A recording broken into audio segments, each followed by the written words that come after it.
Salam sejahtera dan selamat hormat anda bersama saya Senyambar dan ini segmen pantau agenda reformasi.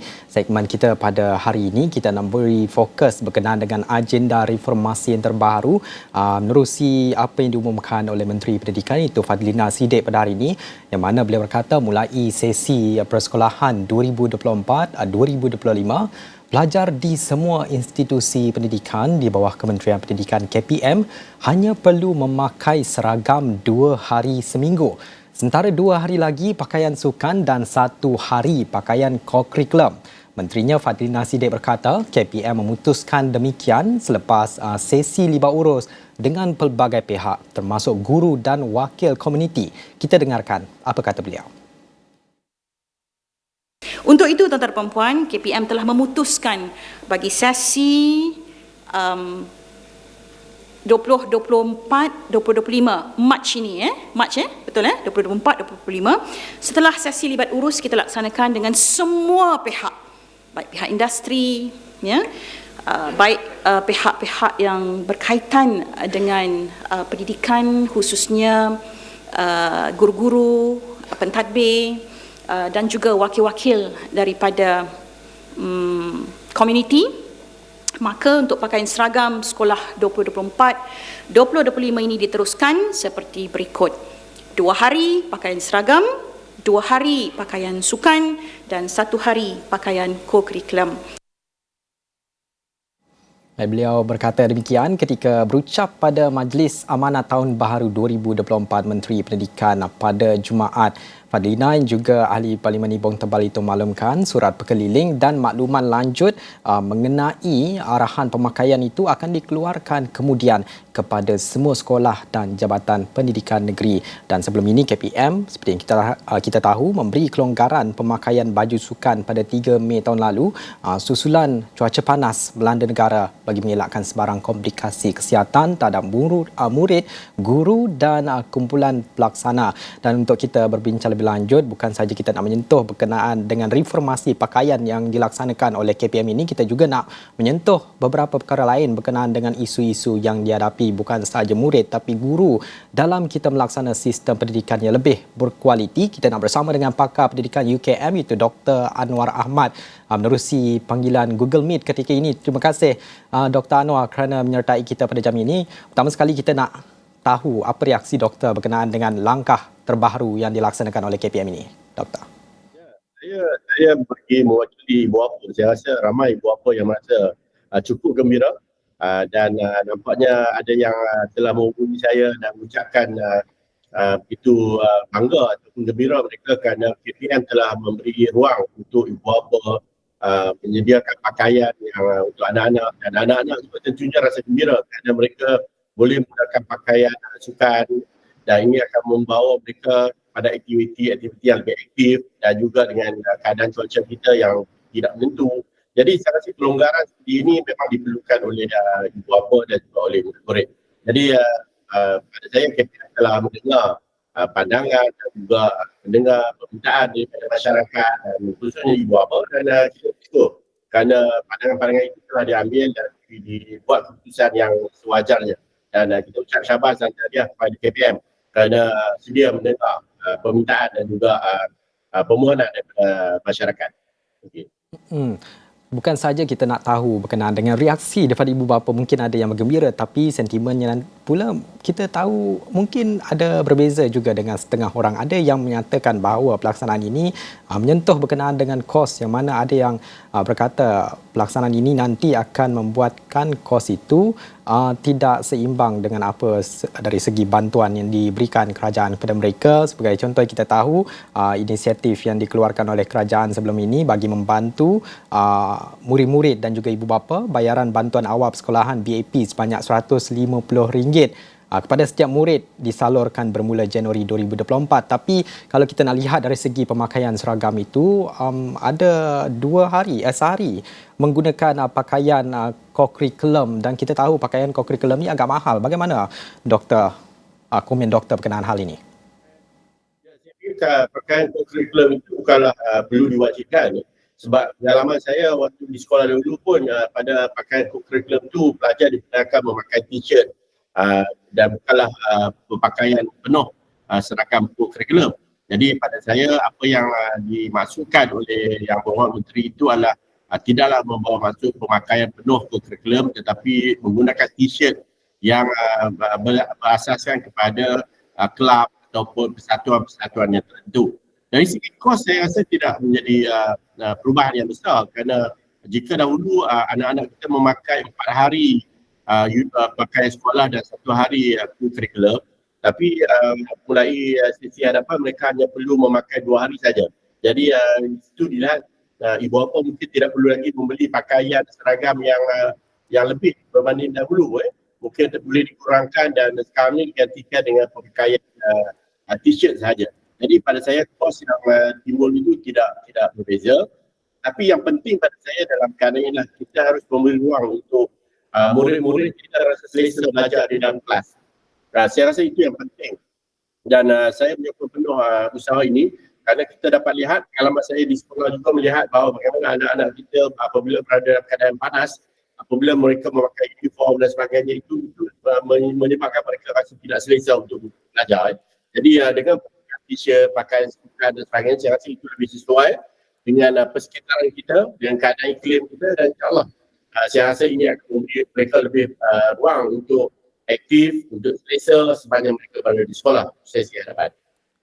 Doktor, kalau kita lihat surat keliling kata KPM akan diedarkan ke semua institusi dan sekolah di bawah KPM, namun belum ada lagi perincian penuh berkenaan dengan implementasi langkah pemakaian baju persekolahan ini, bagaimana ianya akan diputuskan sama ada oleh KPM atau autonomi itu diberikan sepenuhnya kepada pihak sekolah untuk menentukan hari mana yang pelajar itu ataupun murid-murid mengenakan baju yang seperti yang dikatakan oleh pihak KPM ini, itu pakaian seragam 2 hari, pakaian sukan 2 hari, 1 hari pakaian kurikulum.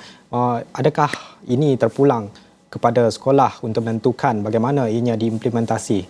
Apa komen tuan, Doktor? Saya kata yang terbaiklah kita memberi pihak sekolah untuk menentukan giliran pemakaian seragam itu, kerana pada saya setiap sekolah mempunyai perbezaan dan juga mempunyai keadaan-keadaan yang memerlukan pakai itu dipakai pada hari-hari yang tertentu.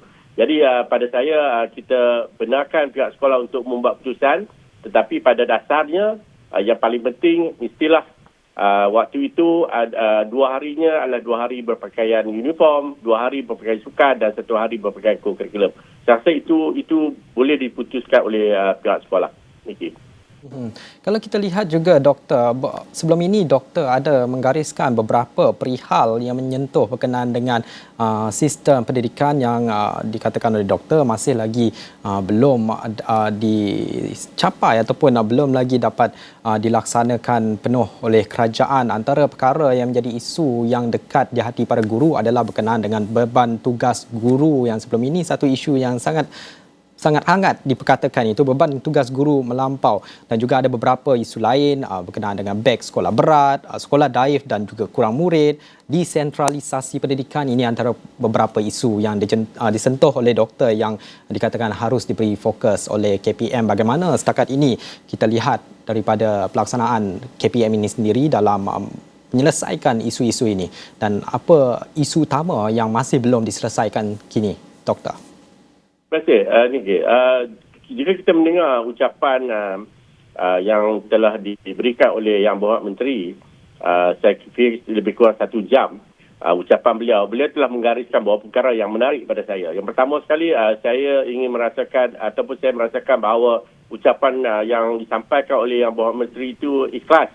Kerana beliau mengakui ada kelemahan-kelemahan yang telah berlaku pada tahun 2023, begitu juga dengan tahun-tahun sebelumnya, terutamanya waktu kita menguruskan pendidikan ketika era COVID yang sehingga menyebabkan wujudnya berlakunya keciciran dan sebagainya. Pada saya menyedari bahawa kita telah mempunyai kelemahan itu adalah satu yang sangat penting dalam kita nak mereformasikan sistem pendidikan kita. Jadi kenyataan Yang Berhormat Menteri itu saya sambut baik. Bila kita mengetahui apa kelemahan kita, apakah perkara yang perlu diberikan perhatian, dan ini akan memberi kita satu lonjakan yang lebih baru, pemikiran yang lebih baik, kerana kita sudah nampak apakah kelemahan-kelemahan kita dan bagaimana untuk mempertingkatkan kelemahan tersebut. Pada saya, perkara yang paling pokok ataupun perkara utama yang harus dilakukan pada waktu ini adalah mereformasikan keguruan di negara kita. Pada saya, guru dalam konteks pendidikan di negara kita masih menjadi teras utama kepada pelaksanaan sistem pendidikan. Kita boleh merancang dan mewujudkan berbagai plan pendidikan yang hebat, yang baik, tetapi jika guru kita tidak bersedia ataupun tidak mahir ataupun tidak cekap untuk melaksanakan semua perancangan yang telah disediakan, saya fikir sistem pendidikan tidak akan ke mana juga. Jadi pada saya, selain kita mempunyai perancangan yang baik, yang hebat, yang hala tujuannya jelas, perkara yang penting yang harus diselesaikan adalah bagaimana untuk mempertingkatkan profesionalisme keguruan, penghaitan guru pada amalan pengajaran dan pembelajaran, kemahiran mereka mengajar menggunakan peralatan-peralatan yang berteknologi, yang lebih sophisticated dalam proses pengajaran pembelajaran, dan yang paling penting yang juga disebut oleh Yang Berhormat Menteri adalah guru-guru ini mesti mempunyai nilai empati dan mereka memahami konsep karamah insaniah yang cuba dilakukan oleh KPM kepada anak-anak kita untuk melahirkan insan-insan yang lebih baik dari segi akhlaknya, adabnya, dari segi pemikirannya. Dan saya rasa kalau kita mempunyai guru-guru yang baik, yang berkualiti tinggi, yang dijaga kesejahteraan mereka, yang beban tugas mereka itu difokuskan kepada proses pengajaran dan pembelajaran, saya fikir sistem pendidikan kita akan berubah dengan segera, dengan cepat. Usaha yang dilakukan oleh Yang Berhormat Menteri untuk mereformasikan sistem pendidikan boleh kita laksanakan. Okay. Itu kalau kita nak go down sedikit berkenaan dengan apa yang disebut oleh doktor, kualiti profession perguruan itu harus dipertingkatkan, tapi kalau kita nak ambil kira berkenaan dengan hal itu, adakah doktor merasakan kerajaan menyediakan program kemahiran yang mencukupi ataupun doktor sendiri ada cadangan kemahiran, program kemahiran yang mungkin boleh dilaksanakan oleh kerajaan dalam membawa perkara ini ke peringkat lebih tinggi lagi, doktor? Satu benda perkara yang mungkin kita harus faham dalam persekitaran sekarang ialah apabila misalnya saya menjadi guru 20 tahun ataupun 15 tahun yang lalu, kita menjadi seorang guru dan kita hanya mahir pada perkara itu dan perkara itu akan kekal dengan kita untuk tempoh 10-20 tahun yang akan datang. Jadi kita menjadikan itu rutin kita dalam proses pengajaran dan pembelajaran, penggunaan peralatan dan sebagainya, kemahiran mengajar dan sebagainya. Tetapi guru-guru pada hari ini sangat terdedah kepada perlunya melakukan perubahan kerana mereka berhadapan dengan sistem pendidikan yang sangat cepat berubah.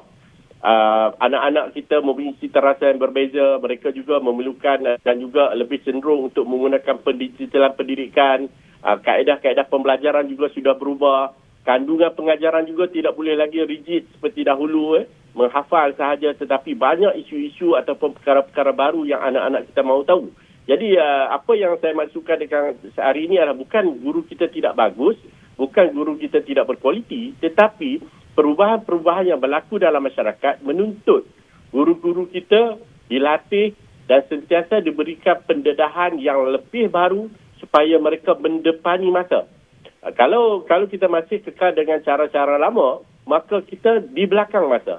Dan menjadi satu perkara yang sangat penting sebenarnya untuk guru-guru kita mendepani masa kerana mereka akan berinteraksi dengan generasi muda, anak-anak kita, generasi masa depan. Jadi kalau pada pandangan saya, perkara pokok, perkara utama selain daripada kita menyelesaikan isu infra yang sebut oleh Berhormat Menteri, alhamdulillah telah banyak isu-isu infra telah dibereskan walaupun masih belum selesai.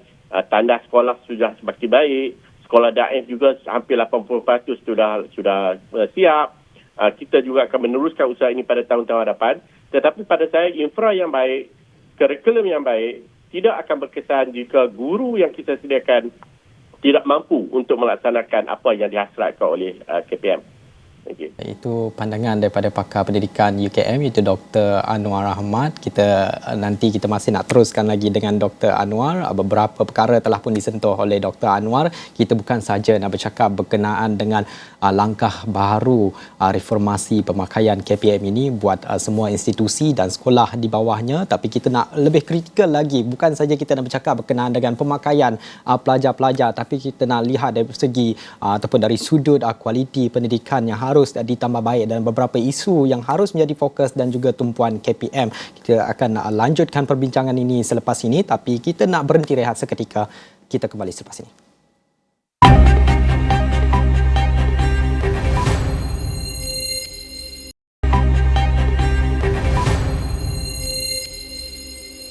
Baik, bertemu semula dalam segmen Pantau Agenda Reformasi. Kita buat anda yang masih menonton ketika ini, kita masih lagi bercerita berkenaan dengan inisiatif ataupun langkah baru yang dikatakan oleh Menteri Pendidikan, itu Fadli Nasidir, yang mengatakan mulai sesi persekolahan 2024-2025, pelajar di semua institusi pendidikan di bawah KPM hanya perlu memakai seragam 2 hari seminggu, sementara 2 hari lagi untuk pakaian sukan dan 1 hari lagi untuk pakaian kurikulum. Kita masih lagi nak berbincang dengan Dr. Anwar Ahmad, iaitu pakar pendidikan UKM. Kita nak tanya berkenaan dengan hal ini, bagaimana sebenarnya langkah inisiatif pemakaian ini dapat mencipta satu budaya etika yang baru dalam kalangan pelajar.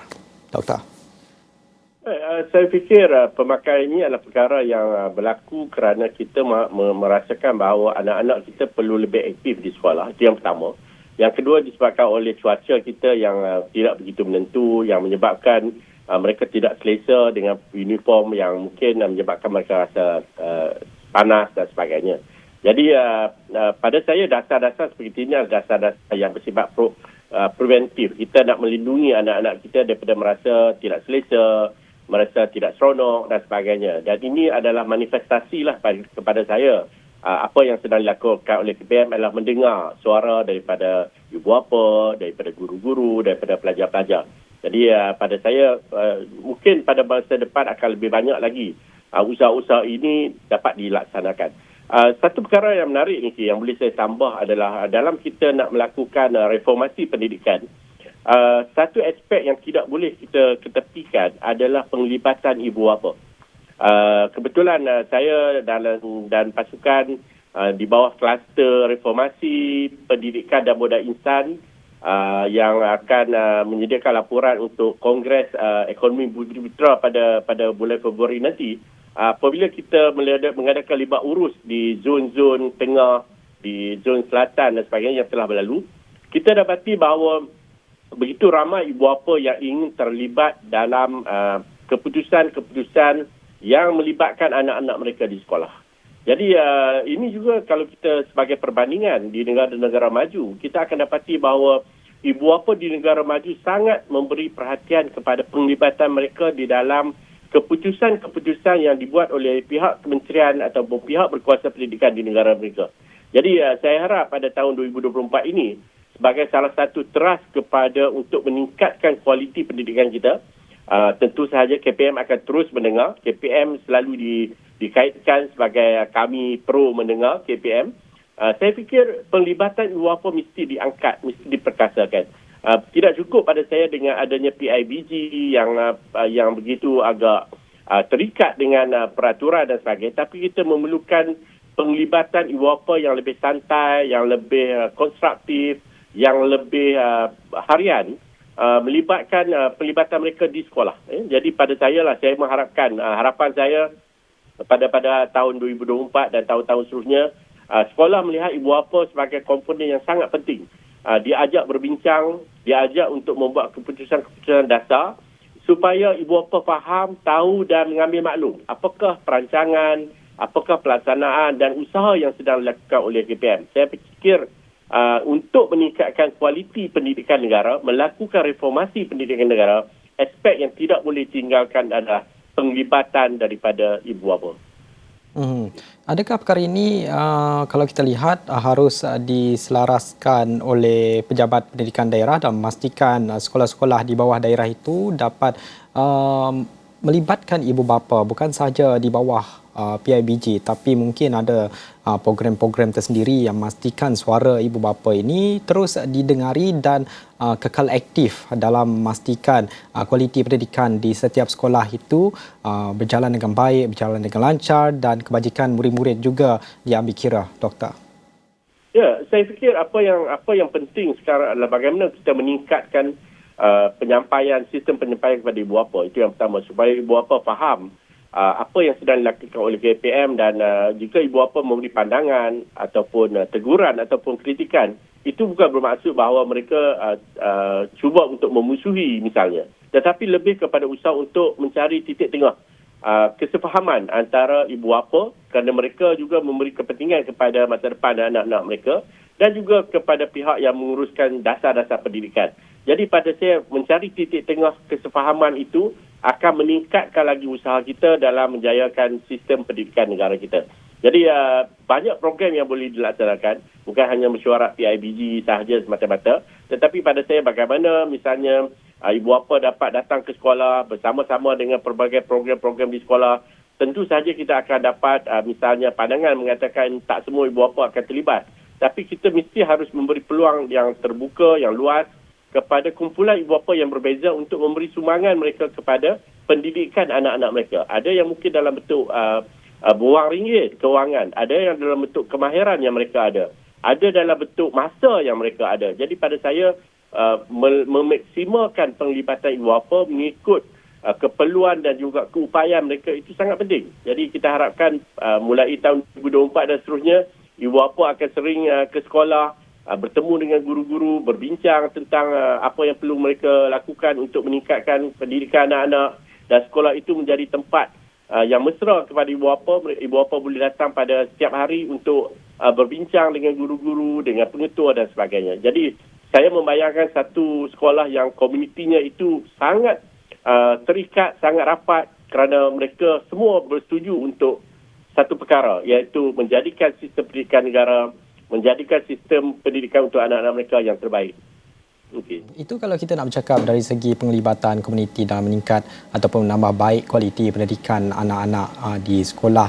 Tapi kita nak lihat juga dari sudut berlainan, bukan saja kita nak bercakap berkenaan dengan segi pemakaian langkah baru yang dikeluarkan oleh KPM, kita juga nak bercakap dengan satu perkara ataupun isu yang hangat diperkatakan ketika ini, yang mana kerajaan sedang menjiwai kecerdasan buatan AI, yang mana kesedarannya harus dipertingkatkan di setiap pelosok. Dan perkara ini kalau kita lihat harus dimulakan di peringkat asas. Di sekolah misalnya, bagaimana pihak sekolah harus memainkan peranan dalam memastikan kesedaran, awareness berkenaan dengan kecerdasan buatan ini dapat dimahirkan dalam kalangan pelajar dan juga anak murid supaya mereka lebih bersedia sebagai modal insan di masa akan datang, Doktor.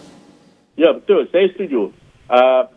Pendidikan digital ataupun akses kepada AI ini akan menjadi salah satu teras utama di dalam pelaksanaan pendidikan yang berkualiti. Jadi kalau kita menggunakan perbandingan negara yang mempunyai sistem pendidikan yang diangkat sebagai antara yang terbaik di dunia, mereka memang meletakkan pendigitalan pendidikan ini sebagai salah satu perkara utama di dalam kelas ataupun di dalam bilik darjah. Mereka menggunakan peranti, guru-guru mereka juga telah disediakan latihan untuk menggunakan alat-alat peranti ini bukan sahaja sebagai pengguna, tetapi mereka sudah mampu untuk mengintegrasikan pengajaran pembelajaran mereka dalam sistem yang dikatakan sebagai AI tadi. Jadi kita baru bermula. Saya tahu bahawa ramai rakan-rakan guru yang berminat sebenarnya dengan AI ini, dan mereka perlulah melalui latihan, mereka perlu melalui kursus dan sebagainya yang perlu dilaksanakan oleh Kementerian Pendidikan. Tapi yang penting juga pada saya pada waktu ini adalah sejauh mana kemampuan kita untuk memastikan sekolah-sekolah kita dilengkapi dengan infra berkaitan dengan teknologi maklumat, internet untuk penggunaan alat-alatan seperti AI dan sebagainya ini. Jadi kalau kita telah melatih guru, ibu bapa telah bersedia, murid-murid telah bersedia, tapi kalau infranya tak cukup, tak lengkap, saya fikir tidak juga akan berjalan dengan baik. Jadi saya harap dasar pendidikan digital yang telah dilancarkan pada tahun 2023 itu dipantau, dipastikan mencapai matlamatnya supaya apabila kita benar-benar sudah ingin melaksanakan AI dalam sistem pendidikan kita, semua anak-anak kita, tak kira sama ada di bandaraya, di bandar kecil, di desa ataupun di pendalaman, mendapat akses yang sama rata untuk mereka belajar tentang teknologi maklumat dan AI ini. Kita mengharapkan supaya pada masa depan tidak ada jurang yang besar antara anak-anak di kawasan luar bandar dan di kawasan bandar dari segi akses pendidikan yang berkualiti. Selama 50 tahun ini, kalau kita lihat, isu yang paling ketar dalam sistem pendidikan kita adalah jurang akses pendidikan di kalangan anak-anak. Kita lihat bagaimana di kawasan pedalaman, kawasan desa yang sangat berbeza dengan kawasan bandar. Jadi salah satu perkara yang mesti diberi tumpuan oleh KPM pada masa depan adalah memastikan bahawa jurang akses pendidikan ini tidak melebar, sebaliknya akan menguncup ataupun mengurang dan sampailah ke tahap sama ada anak itu berada di kampung, di pendalaman, di desa ataupun mereka berada di bandaraya besar Kuala Lumpur, kualiti, mutu dan penerimaan sistem pendidikan adalah sama saja. Jadi kalau kita sudah sampai ke peringkat itu bermaksud pendidikan kita benar-benar sudah mencapai apa yang dikatakan sebagai pendidikan yang berkualiti. Dan semestinya usaha itu harus dipergiatkan menerusi penglibatan semua pihak, penglibatan yang komprehensif bukan saja daripada kalangan pihak pentadbir sekolah itu tapi juga melibatkan ibu bapa, guru dan juga pelajar dan juga kerajaan sekali dalam menjayakan matlamat dan juga merapatkan jurang pendidikan tidak kira di pedalaman ataupun luar bandar dan juga kawasan bandar itu sendiri.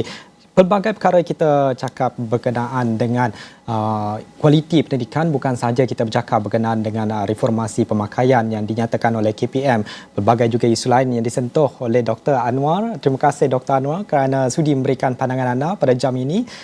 Antara perkara yang disebut oleh Dr. Anwar adalah berkenaan bagaimana program-program kemahiran ini harus diimplementasi melibatkan kualiti pengajaran ataupun profesion para guru, begitu juga dengan penglibatan ibu bapa dalam menyuarakan pandangan mereka dan juga menyertai program komuniti sekolah itu sendiri. Antara lain juga kita juga ada menyentuh berkenaan dengan kecerdasan buatan AI, bagaimana langkah yang harus digarap oleh pihak sekolah dan memastikan AI ini dapat diimplementasi di peringkat sekolah dan juga seterusnya melahirkan modal insan yang berkualiti di masa akan datang. Itu untuk 30 minit segmen pantau agenda reformasi.